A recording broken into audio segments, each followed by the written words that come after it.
Hey everyone, I'm Justin with AmericanTrucks.com, and today we're going to be taking a closer look at the C&L slotted and drilled front rotors available for your 2019 and newer Silverado 1500 at home.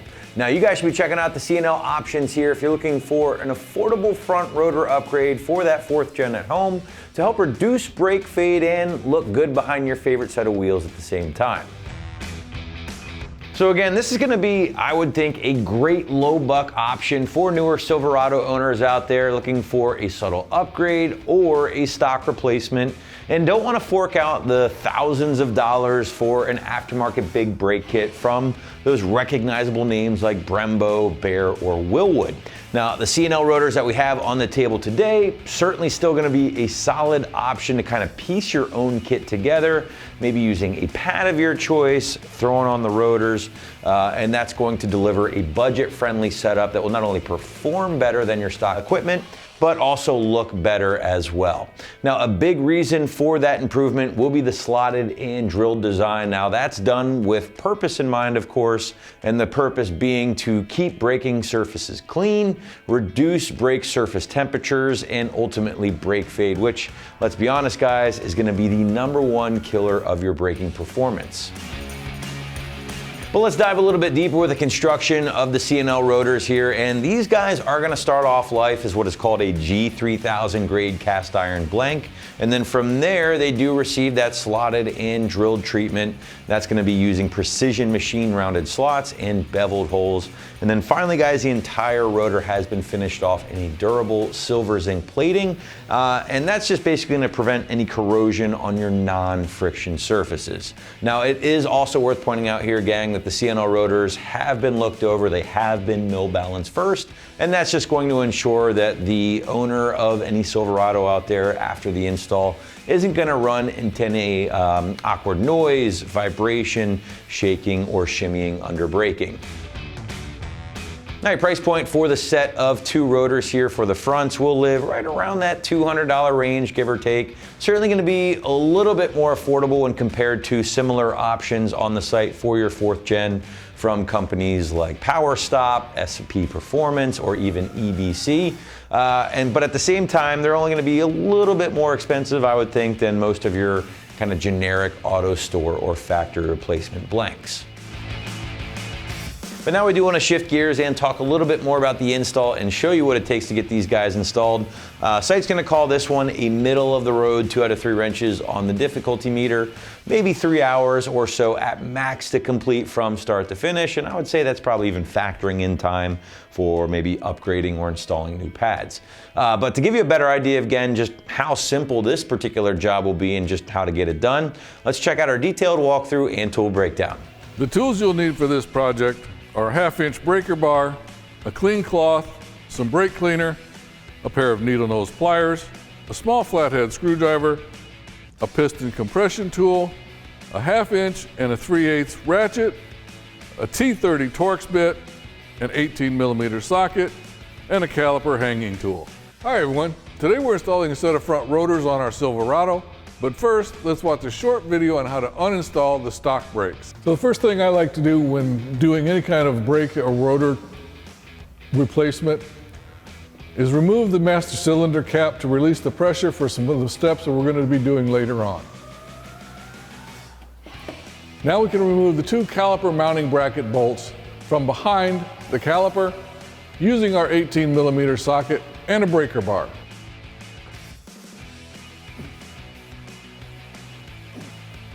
Now, once you've got them broken loose, then you can switch it out for your 1/2-inch ratchet and go ahead and finish taking them out.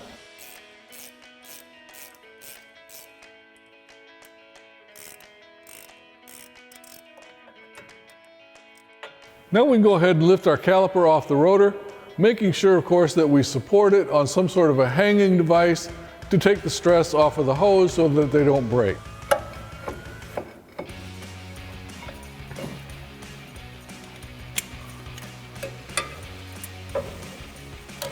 Now we can remove this retaining bolt here using our T30 Torx bit and remove the rotor.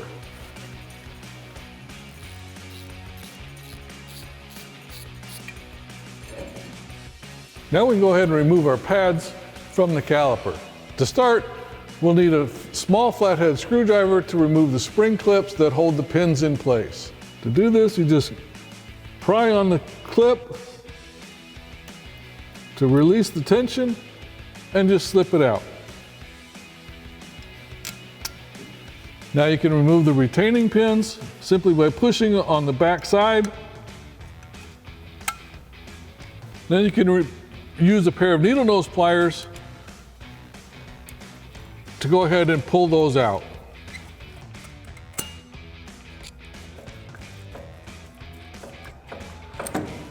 And the anti-rattle clip should come along with it. Now you can go ahead and pull the pads out. And disconnect the wear sensor from the inner pad, simply by pulling it out. And before we actually install our new rotor, there's a couple things we need to make sure of first. One, we need to make sure that this is going on the correct side.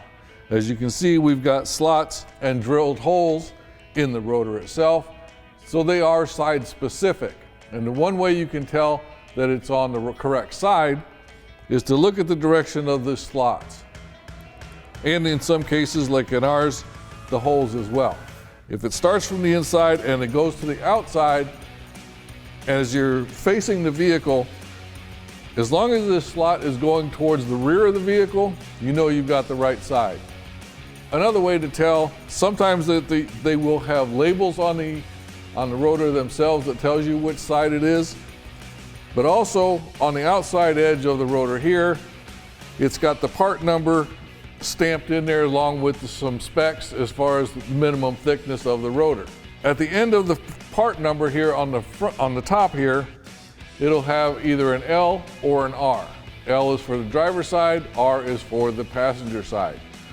So now that we know we've got the correct rotor for the correct side of the vehicle, now we're going to go ahead and clean the rotor using some brake cleaner to make sure that there's no residue from the manufacturing process, and to make sure that there's, if anything got on it during shipping or processing, that we take care of that. So we're just going to go ahead and spray this down with some brake cleaner.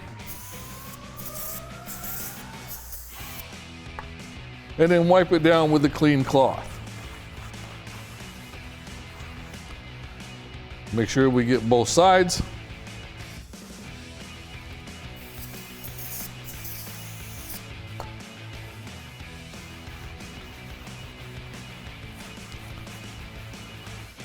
And now we can go ahead and get this installed on the truck. And when you go to put the rotor on, you want to make sure that this chamfered hole here on the front lines up with the hole on the spindle here to make sure that you can replace the retaining bolt that holds it onto the vehicle.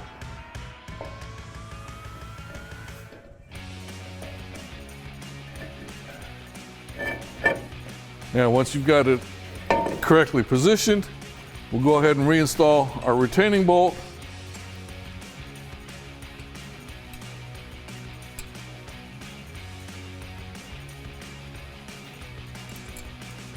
And then using our T30 Torx bit, we'll go ahead and secure that.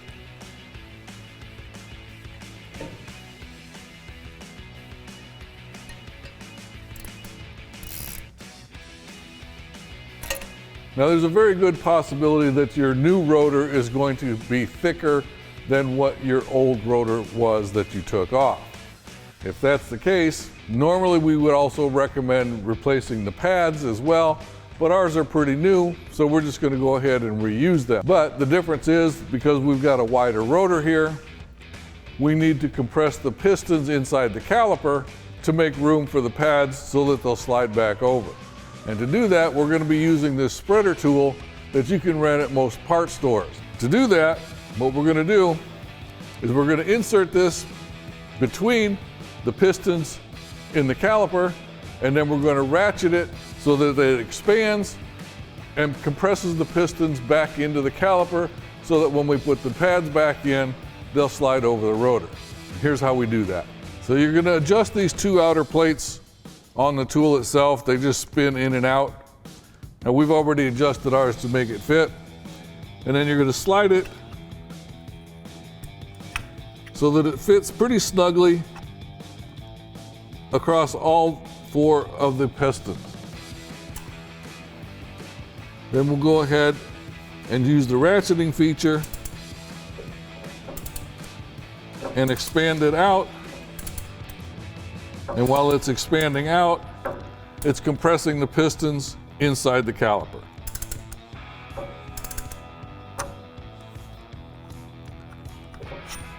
Now, once you've got the pistons compressed, now we can go ahead and reinstall our pads and reinstall our caliper. We'll go ahead and slide our pads back inside.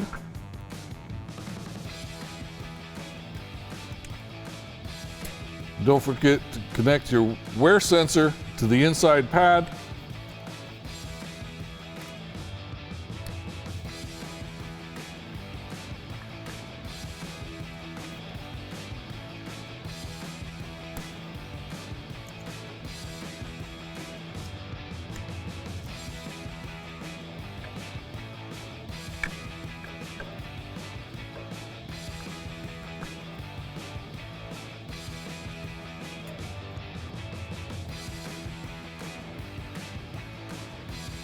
And we'll reinsert our 2 pins.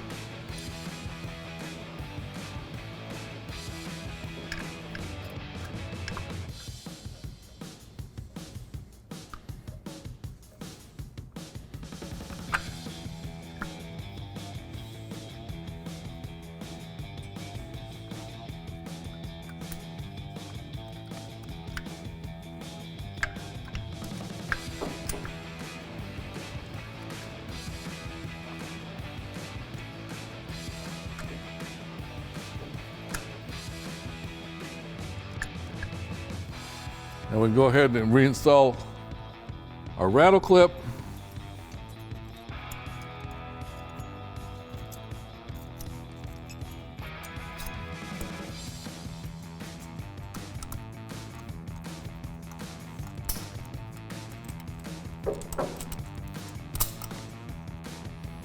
And finally, our 2 retaining clips. Insert them in until they lock.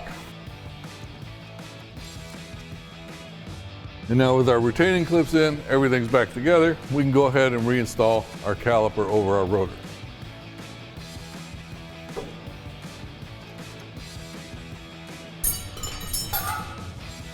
We slide the caliper over the rotor.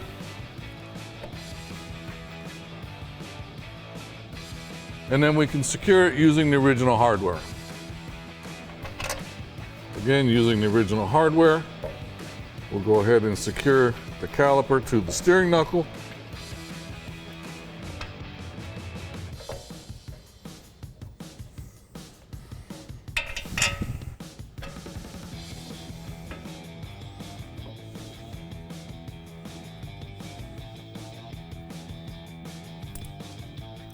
And we'll tighten them down using our 18mm socket.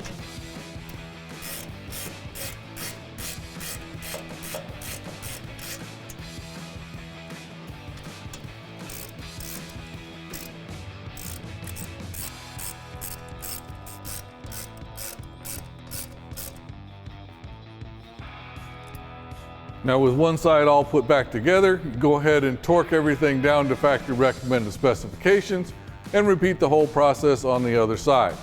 Once you're done with that, double check your fluid levels, put your cap back on your master cylinder, and remember, once you get it all put back together, follow the manufacturer's recommended break-in procedures and you're good to go. And that wraps up our review and install of the C&L Super Sport HD cross-drilled and slotted 6-lug rotors for the front on your 19 and newer Silverado 1500. Thanks for watching, and remember, for all things Silverado, keep it right here at AmericanTrucks.com.